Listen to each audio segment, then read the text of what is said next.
Welcome to my weight loss journey, day 31.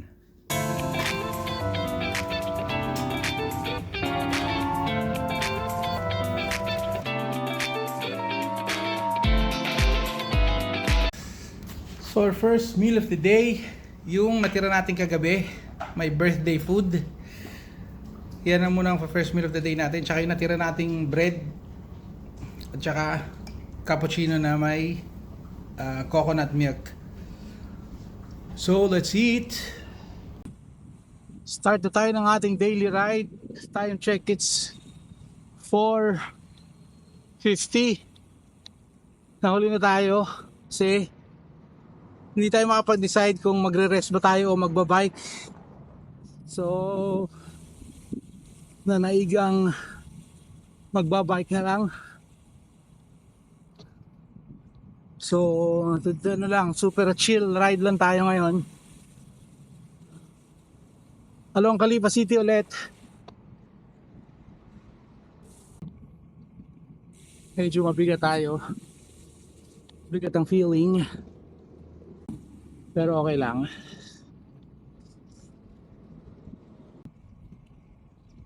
So papasok na tayo sa ating starting round.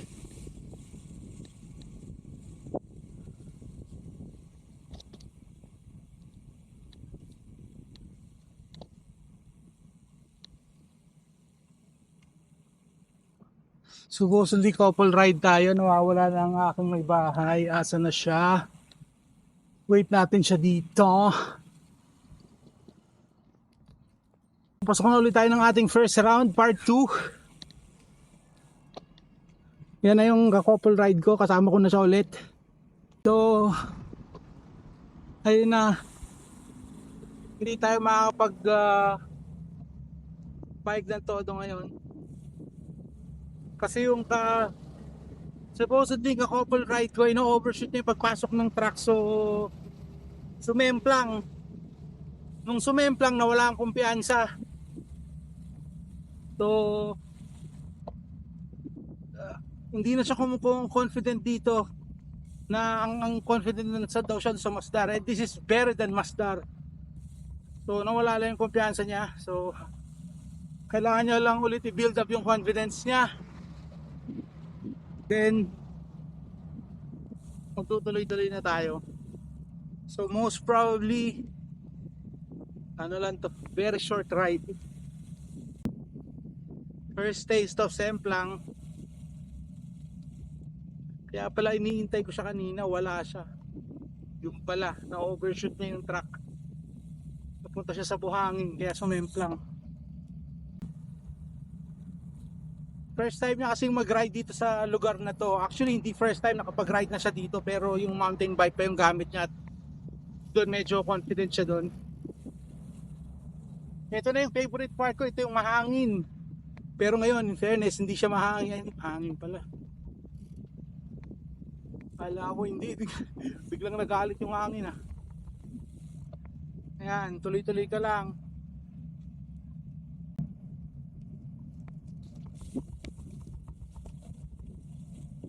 When we were new in Abu Dhabi, nung bago kami sa Abu Dhabi, we used to live in this area. The other side of this mga building. Kaya lang medyo mahal doon, kaya lumipat kami sa mas mura-mura. So ayan na muna. So kung makakaisang round lang tayo, malaki-laki yung utang natin. 3 round ang utang natin. Diretso lang. Chill ride lang. Huwag ka matense. This is no different than Masdar. Mas maganda nga sa Masdar dahil tuloy-tuloy. Alam mo kung ano pinagkaiba niya? Ano? Ang kalsada na to, PC, compared sa Masdar. Sa Masdar, walang pumapasok dahil sarado pa yung mga kalsada. Ito rin naman, tingnan mo, wala din naman ano eh. Ikaw lang nag-iisip ng marami, nagkakataon lang ng marami, pero not really.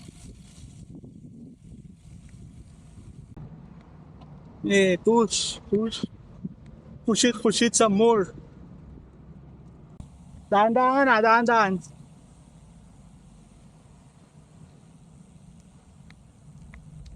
Okay, go, pass. Go. Go!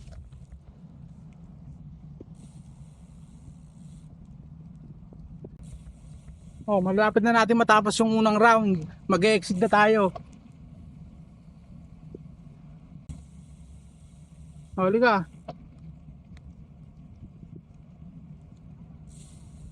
Okay. Oh, one round pa daw. Kanina konti para humablock sa loob. Hindi ka kasi. Okay. Yan na. This is the real deal.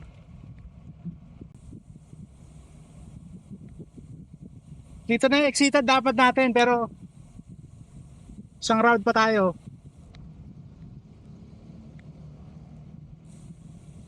Sharp turn ha, sharp turn, dahan-dahan.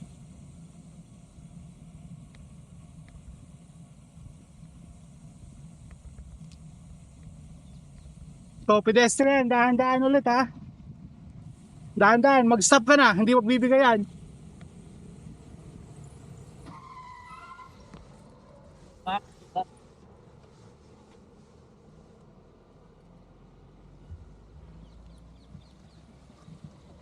Tara, tara. May aksidente pa.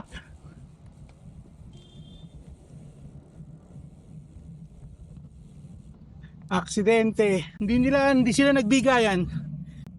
So buti na lang, isap tayo. Oh, buti talaga ganun. Kaya assess mo, makikita mo kung mayroong balasubas mag-drive eh. Kaya ang ginagawa ko doon, di ba, nakastop lang ako. Pag alam ko ano sila, mag-i-stop ako ng todo, pero hindi ako nag-dismount. Hindi ako nagpo-full stop. Yan na nga eh. Wala na nga yung kumpiyansa eh. Na-trauma pa sa aksidente eh. Oh my goodness. Hindi ako patay.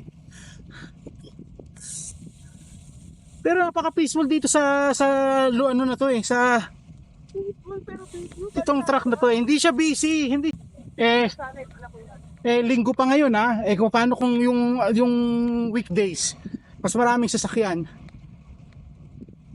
Pero yung maraming sasakyan nun, sobrang bihirang-bihira akong umi-stop at nagdi-dismount. Kasi tinitingnan ko, kung alam kong malayo pa ako doon, tinitingnan ko na kung may mabilis na parating. O, pag may mabilis na parating, magdadahan-dahan ako hanggang sa makalagpas na siya. O, nabawasan yung utang natin. From 3, 2 na lang kasi pangalawang ikot na to. So, shoutout muna tayo sa mga subscribers natin. Salamat po sa inyong lahat. Yung mga hindi pa po nakaka-subscribe, subscribe na po kayo. Pa-birthday nyo na sa akin, birthday ko kahapon. So, salamat po sa inyong lahat. So, ayan. Ayan, in fairness, makakatapos din tayo kahit pa paano ng 2 round. So, it's not too bad. Okay na rin to. Recovery ride lang. Small, short ride lang. Kasi mahirap yung may ibang iniintindi. So, see you na sa exit. So ayan na, pa-exit na tayo. Pauwi na tayo sa bahay. Dito na tayo, pasok ulit tayo dito sa subdivision namin. Talagang subdivision namin no. Ganda dito sa lugar namin, Khalifa City. Hindi masyadong mabuilding. Tsaka maliwalas, malinis. Tsaka mura. Ang downside lang dito is napakalayo pa namin sa city. 30 to 40 minutes expressway drive. Expressway drive meaning 120 to 140 kilometers per hour. So 30 minutes from here ang Abu Dhabi City. Yan. Ito kasi almost border lang ng Dubai. Hindi naman almost, mga parang 30 minutes din to border ng Dubai. Tsaka dito, maganda rito sa Khalifa City. All around Khalifa City sa cycle track. Gusto man namin lumipat pero ito talagang pinakamagandang lugar para sa amin. Malapit sa highway. Tsaka hindi masyadong magulo. I mean, you will not feel the yung city chaos pa. Kaya lang yung alande dito, paggabi wala masyadong happenings. Maaga nagko-close ang mga shop, 10, 11 o'clock. Although there are some coffee shop na 24 hours. Ito na yung aking partner. At bad na rin yung na yun yung ride na yun almost 15 kilometers. Yan, nairaos din natin yun kahit alam mo yun, wala ka sa mood mag-bike. Ang problema naman, nung simula wala ka sa mood, nung medyo nabuhay-buhay na yung mga manti-mantika mo, bitin naman. Okay lang naman, tsaka magagabi na rin. Ito na, sweet home na tayo. So that's it for our daily biking. So kaya na tayo ng dinner.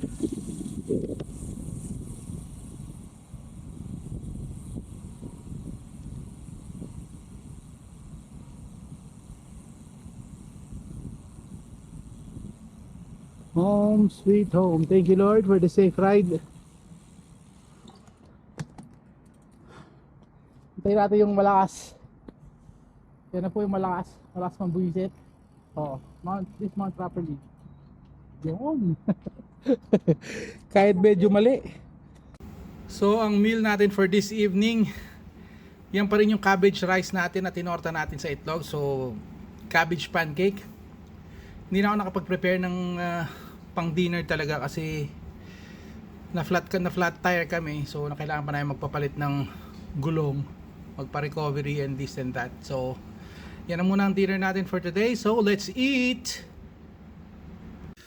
So now let's see how much weight did I lose today.